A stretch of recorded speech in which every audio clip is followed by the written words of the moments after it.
2004, I'm watching the Food Network, and there's a commercial for Paula Deen's Southern Barbecue. Very quickly, Adrian Miller noticed something missing. I watched the show. 60 minutes later, the credits are rolling. Not one black person was featured on the show. This does not square with my experience because barbecue is an integral part of African American food traditions and a very celebrated part of it. It sounded like a job for the soul food scholar. Years ago, Miller got out of politics to research the history of black cooking. His latest work delves into the history of black barbecue. Black smoke is a love letter to African American barbecue cooks, and it's really a thump on the head to say if you're going to talk about barbecue traditions in the United States, you have to include African Americans.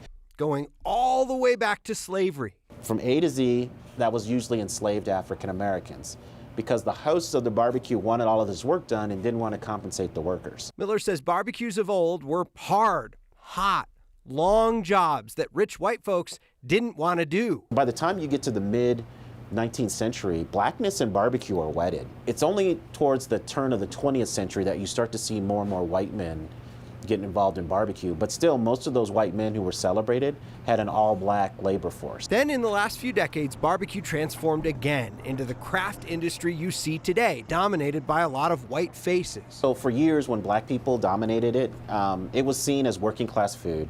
It was certainly something that was appreciated, but it didn't have the veneer of craft. Now Miller is on a quest to make sure barbecue doesn't lose sight of its roots. As entrepreneurs open up restaurants, if people will just support them, that's the huge thing. But you know, for a lot of the black entrepreneurs, it's a challenge, right? You got to get access to capital, and we know that that has not been easy for black entrepreneurs over time. He's encouraging everyone to keep history in mind. Barbecue is so lucrative now compared to what it was 30 years ago.